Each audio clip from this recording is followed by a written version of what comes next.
Morgan, your friendly neighborhood bibliothecary.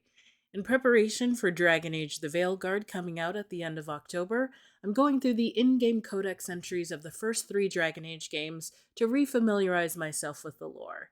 Today we are going to be reading Codex entries of the companions in Dragon Age 2.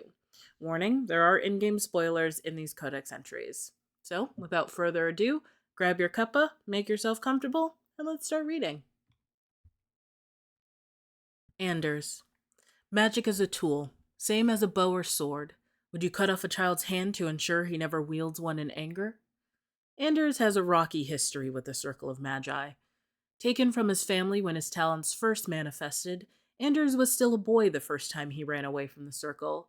Recaptured and returned dozens of times, Anders was still considered only a reckless scamp by First Enchanter Irving, who thought his easy temper and sense of humor made him no true threat. During his final escape, Anders befriended the Warden Commander of Amaranthine and accepted an offer to become a Grey Warden. Life as a Warden changed him, introducing him to the free Fade spirit called Justice, who slowly convinced Anders to turn his attention beyond his personal suffering. Infused with Justice's fervor, Anders offered to merge with the spirit in the name of Mage Freedom, starting them both down a dangerous path that turned the purity of justice into the unthinking hatred of vengeance. After the Deep Roads. In the past 3 years, Anders has become more reclusive, verging on paranoid. When not with the champion, he spends his time among Ferelden refugees in Darktown, healing their ills and counting on their loyalty to protect him from curious Templars. After his friend Carl was made tranquil, then killed, Anders was convinced that the Chantry's entire structure must be overturned to free mages completely from their control. He has joined a group of like-minded apostates who are slowly wearing away Kirkwall's circle by helping other mages escape. The spirit of vengeance inside him has manifested more strongly, making it nearly impossible for him to control himself when fighting Templars. The last 3 years. Outcome of Anders' companion quest Descent, if Ella was killed. The past 3 years has seen Anders cross the edge from moodiness to open paranoia. Increasingly, his inner struggle against the spirit vengeance has boiled over into his dealings with the rest of the world. It's clear he's losing this fight. More determined than ever to see mages of Thedas freed, Anders has taken to spending long hours cloistered with ancient Tevinter texts, adding more layers to his already lofty plans for overthrowing the Chantry. If Ella survives. After his attack on Ella, Anders lost interest in the cause of Mage Revolution. Convinced he was no better than an abomination, Anders was determined to gain mastery over the spirit inside him, or die trying. It is increasingly apparent that he is losing the struggle. Prone to wild mood swings between deep melancholy and manic determination, Anders has again taken up the mantle of Mage Freedom, though it is unclear whether this decision came from Anders or Justice. If Hawke is in a romance with Anders. Hawke's status as champion has protected Anders from the attention of the Templars, despite his increasing notoriety. Though they have lived openly together for some time, Anders remains uncomfortable in the spotlight Hawke's presence has cast him into. In private, though, he remains a tender and devoted lover. He has repeatedly declared that Hawke is the only reason he's retained any sanity at all. Aveline. If it's family you protect, doesn't matter who it is, blood or not. Aveline was born in Orlais, but she never knew the country. Her father, Benoit Dulac, was a chevalier who lost his patron to the game of intrigue. He fled to Ferelden while Aveline was an infant, and though his holdings were meager, he was determined she would have the life he lost. She would become a knight, no matter the cost. He eventually sold everything to sponsor Aveline into King Caelan's service. Knightly skills seemed bred into Aveline's bones, but she had her doubts, starting with her namesake, Sir Aveline. The first female knight of Orlais was orphaned, mocked for her looks, and murdered when she dared stand with men in tournament. Her glory lies in tragedy, but the living Aveline doesn't revere sacrifice. A principled death is still a death. Her father was proud of her, but she would never be the knight he wished for. Aveline married Wesley Valen while serving in the Ferelden army. They were kindred spirits and determined guardians. His death during the Blight scarred her. not just his loss, but that she failed to protect him. Aveline has healed in the past year, but she has yet to forgive herself. Accordingly, she is fiercely protective of the Hawks and Hawk. They shared a bond in loss, a connection she cherishes, but will not allow to be repeated. After the Deep Roads, outcome of the way it should be, if the quest was completed. Since the adventure in the Deep Roads, Aveline has settled into life as captain of the guard. She has removed the stain of Captain Jevon's corruption and turned the guardsmen into effective enforcers of law and order. If the quest was not completed. Since the adventure in the Deep Roads, Aveline has redoubled her efforts in the city guard. The previous captain left suddenly, and while de Ferelden could not be promoted outright, Aveline's military experience made her an adequate choice for the captain of the guard in Seneschal Brand's estimation. Becoming captain of the guard should have brought Aveline stability, but she has instead found herself taxed by having so many people under her care. She is very protective of the people she commands, to the point of training each guardsman herself and personally reinforcing otherwise simple patrols. Injury rates are lower than ever before, but the guards are beginning to feel smothered. Aveline is utterly dedicated to her job, leaving no time for anything beyond the occasional sidetrack with Hawk. Even that is an excuse to watch over people she cares about. She is a guardian in every waking moment, and she doesn't seem to know how to put down the weight she carries. The last 3 years, outcome of Aveline's relationship with Donnic during the long road. If Aveline marries Donnic. Thanks to the champion's actions, Aveline and Donnic Hender were married a year ago in a simple ceremony on the Hawk estate. They honeymooned in Orlais, the only time that Aveline has visited the country of her namesake. The pair has since settled into a happy marriage. Although she remains his captain and he her guardsman, Aveline now strictly divides her personal and private life. She is no less driven to keep her guardsmen safe, but Donnic provides another perspective, and she is now giving her guard the authority they need to truly serve Kirkwall. As a force for law and order, the guard has never been more respected. This brings its own challenges, however, as some among the Templars would prefer that the guard be under their direct command. If Aveline doesn't marry Donnic. It is 3 years since the Kunari uprising, and Guard Captain Aveline is as driven as ever. Her guards could give a Ferelden battalion a run for their coin, and she commands their undying respect.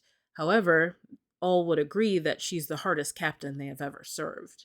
Aveline takes it as a compliment, although it is not always intended as such. She knows it, but accepts it as necessary for the greater good, both theirs and that of Kirkwall. Being captain of the guard is an all-consuming position, but she wouldn't give it up for the world, although some in the Templars would prefer that her guard had a lesser presence in keeping order. At the least, they would prefer that Aveline be more accepting of their oversight. Her association with the champion has helped dissuade them, but pressure is mounting. Bethany. If Bethany dies in Lothering. Hawk's younger sister Bethany died during the family's flight from Lothering, leaving Hawk and Bethany's twin brother Carver as the only surviving children. Like Hawk, Bethany was an apostate mage in hiding from the Circle since childhood. Protecting Hawk and Bethany from the Templars became the defining fact of the family's life, forcing them to move frequently and live well below their means in small hamlets in Lothering. Bethany was close to her eldest sibling, and idolized and envied the way Hawk embraced magic, but she could never give up her resentment of being different and fear for what their future would hold. If Bethany survives Lothering.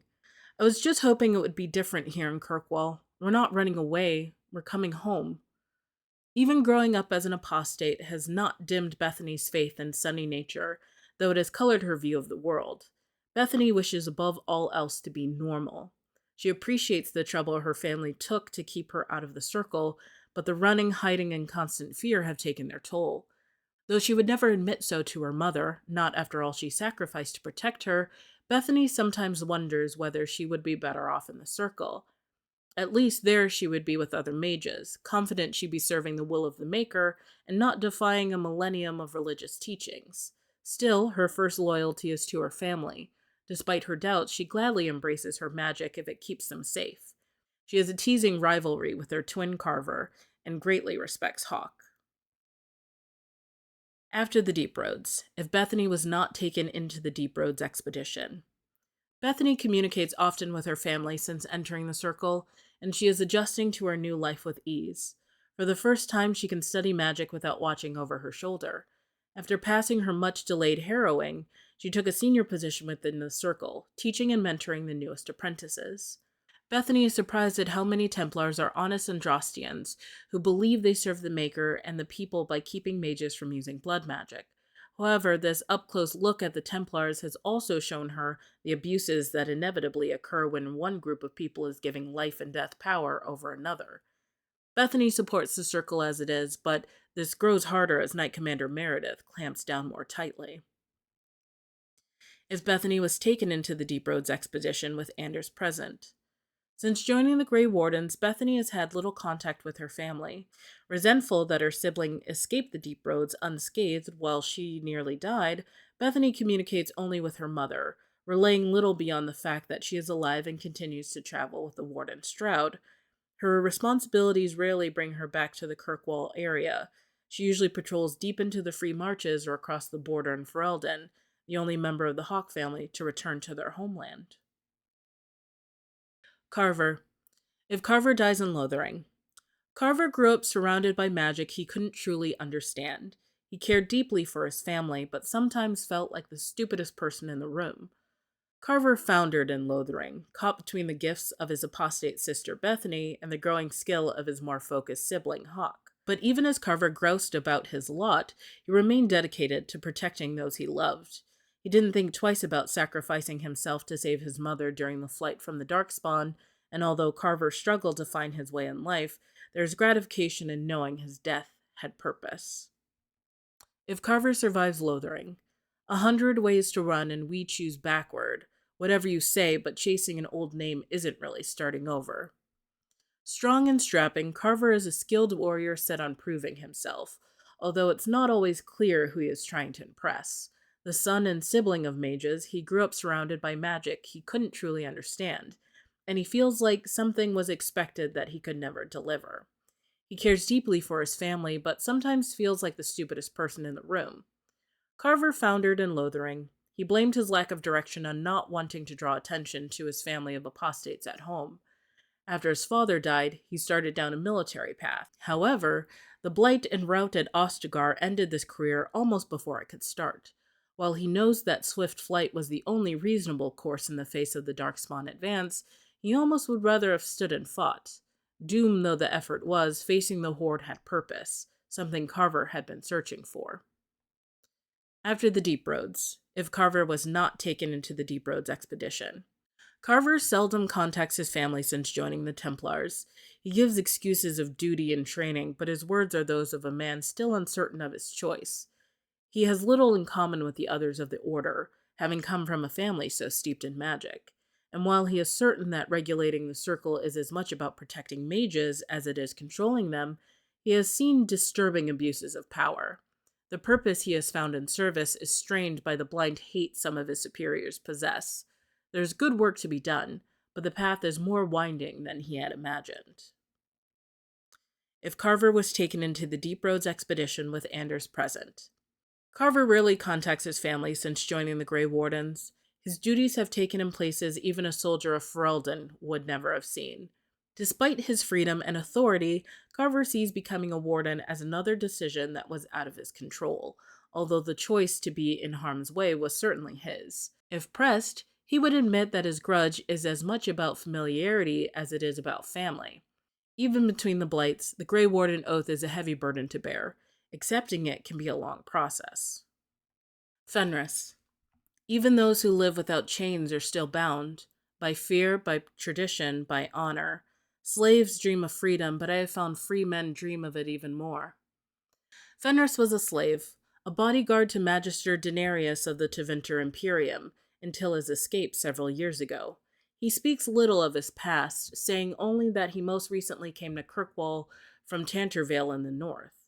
The markings on his skin are akin to rune crafting. Made of lyrium and ink, they suffuse Fenris's flesh with a power even he does not fully understand. The process of their creation was painful, and in unguarded moments, Fenris attempts to control the agony that lingers still. Even so, the markings enhance his fighting skills and have made him a unique and formidable warrior. After the Deep Roads. Since the adventure into the deep roads, Fenris has remained in Kirkwall, maintaining a residence in Daenerys's abandoned mansion. That it doesn't truly belong to him has aroused the interest of curious neighbors, and thus the city guard. Aveline has so far deflected their inquiries on Fenris's behalf. However, she's told him in no uncertain terms that the situation will not remain that way forever. Though seemingly unconcerned about the house, Fenris has become increasingly nervous over the last year. He doesn't know if he's actually free from pursuit, or if his former master is planning something even worse. He tries not to think about it, taking pleasure in having a home for the first time in his life, even though his contact with anyone outside of the jobs he takes as a mercenary is very limited. The last 3 years. If Hawke is in a friendship with Fenris. Fenris has remained in his Hightown mansion for the past 3 years. However, he's become increasingly restless and occasionally notes that it may also be time for him to move on. Daenerys has never reappeared, and Fenris assumes that he is now free to do as he wishes. But what will that be? For now, he seems content to stay at Hawke's side for the sake of his old debt, although things are bound to change at some point. If Hawke is in a rivalry with Fenris. 3 years ago, after confronting Hadriana, Fenris learned of his long-lost sister. He has spoken little of it, though it clearly still preys on his mind. He has not left Kirkwall to pursue the matter, remaining in Daenerys' mansion even though it is common knowledge in Hightown that a friend of the champion lives within.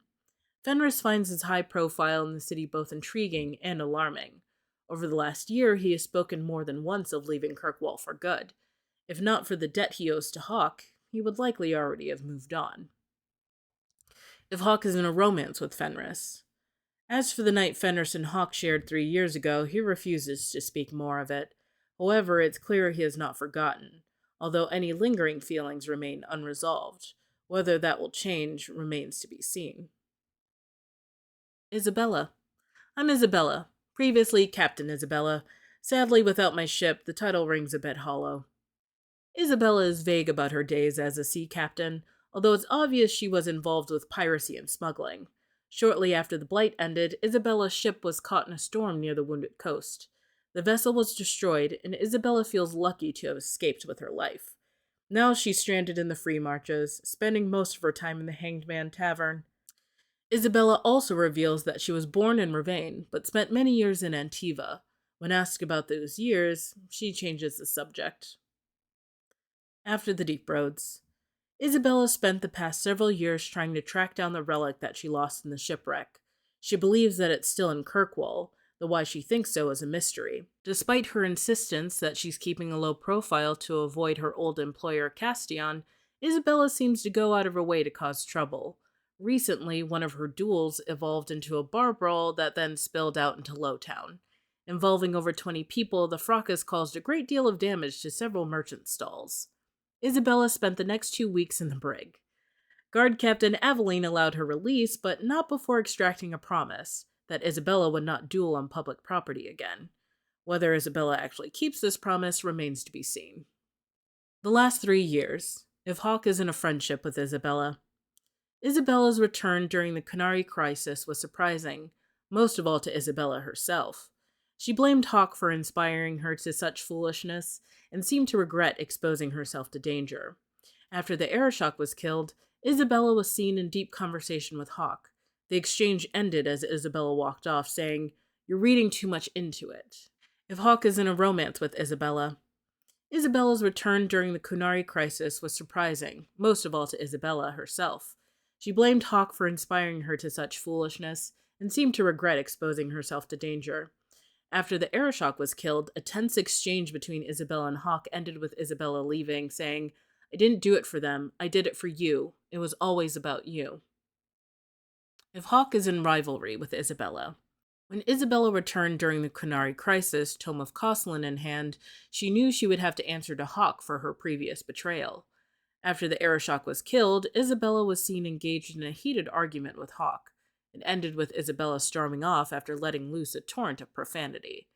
That was the last anyone in Kirkwall saw of her for some time. Many believed that she had left the Free Marches for good. Then, as abruptly as she had departed, Isabella appeared one day in her usual spot in the Hanged Man, drinking as though she had never been gone. Meryl. The stories tell us that all Elven once had the gift, but like so many things, it was lost. It's a keeper's job to remember, to restore what we can. As each generation passes, magic becomes more rare among the Dalish. As the gift dies out, talented children are moved between clans so that every keeper has a successor, and no clan is in danger of being left without guidance. Meryl was born to the Aelrian clan, which wandered the hills of Navarra. She was the third child of the clan, with the ancient gift born to her. When the next Arlithven gathering of the clans occurred, she was given to the Sabray clan to be first to keeper Merithari. Meryl was just 4 years old. She spent most of her life in Ferelden and the Kokari wilds until her clan was driven north by the Blight. After the Deep Roads, it's a keeper's place to remember, even the dangerous things. Since her arrival in Kirkwall's elven alienage, Meryl has had difficulty adjusting. Her neighbors ignore her existence, and even the most determined socialites in Lowtown cross the street to avoid her. She also gets lost frequently, a matter that doesn't seem to be solving itself through time or familiarity with the city. On separate occasions, she has accidentally found herself in the Viscount's bathing room, the Chantry airing cupboard, and in the middle of a dog racing track in Darktown. The last 3 years, if Hawke is in friendship or rivalry with Meryl. Everything I do, everything I've ever done, was for the good of my people. Meryl spends more and more of her time locked away in her house in the alienage with her mirror. She leaves only to buy food, which she does so rarely that Varric has taken to having produce delivered to her door. At least she no longer gets lost as she wanders the city. If Hawke is in a romance with Meryl. If you hadn't come to Sundermount that day, I can't imagine where I'd be now. Meryl moved into Hawke's mansion in Hightown, and not as a servant, much to the horror of the neighbors. She further scandalized the neighborhood by wandering around with no shoes on, picking the flowers out of other people's gardens, and cooing cheerfully at their attack dogs. Several angry letters were sent to the champion and the seneschal, but the situation remains unchanged. She continues to return to her ramshackle house in the alienage, spending a great deal of time working on her mirror. Varric. I know everyone in this city worth knowing. Varric was born 3 years after his father's exile from Orzammar, into the world of the Merchants' Guild. The ancestors never spoke, and paragons were the heroes in tall tales. The number of dances a Kalna lady gave to a lowborn ascendant boy were more pivotal than the reign of kings. While Bartrand ran the businesses and drove House Tethras ever higher up the social ladder, Varric looked after the family and the retainers. His mother, Lady Ilsa, suffered terribly from the trauma of her disgrace and exile, finding solace in liquor and smoke. It fell to her younger son to try to curb the worst of her drunken rages, to keep her from becoming a matter of public scandal, and to care for her when she fell ill from her excesses. Though he is famous throughout the Merchants' Guild for his stories, Varric speaks rarely of himself or his family. Most of Kirkwall knows him. Everyone has brought him a drink at least once, for the sake of his fictions rather than his family connections. After the Deep Roads, Bianca sends her regards. Bartrand vanished after the Deep Roads expedition, and Varric had to divert his attention from searching for his wayward brother to keeping the now abandoned family businesses from falling apart. Varric now occupies his brother's seat in the Dwarven Merchants' Guild. Technically, he rarely attends guild meetings, and is hardly ever seen actually occupying the chair in their hall that belongs to House Tethras. He prefers to run the Tethras financial empire from his suite at the Hanged Man, and he never replies to his mail. The last 3 years, outcome of family matter, if Bartrand is alive. Varric saw Bartrand settled into a sanitarium just outside Kirkwall, run by the Chantry. He then took up the mantle of House Tethras officially. If Bartrand was killed, the death of his elder brother forced Varric to take up the mantle of House Tethras officially. However, according to the updated official Kirkwall and Merchants Guild documentation, the family businesses are run by non-existent uncles, aunts, cousins, and household pets. Thanks for reading with me. Until next time, I'll catch you later. But be sure to come back and visit the Bibliothecary.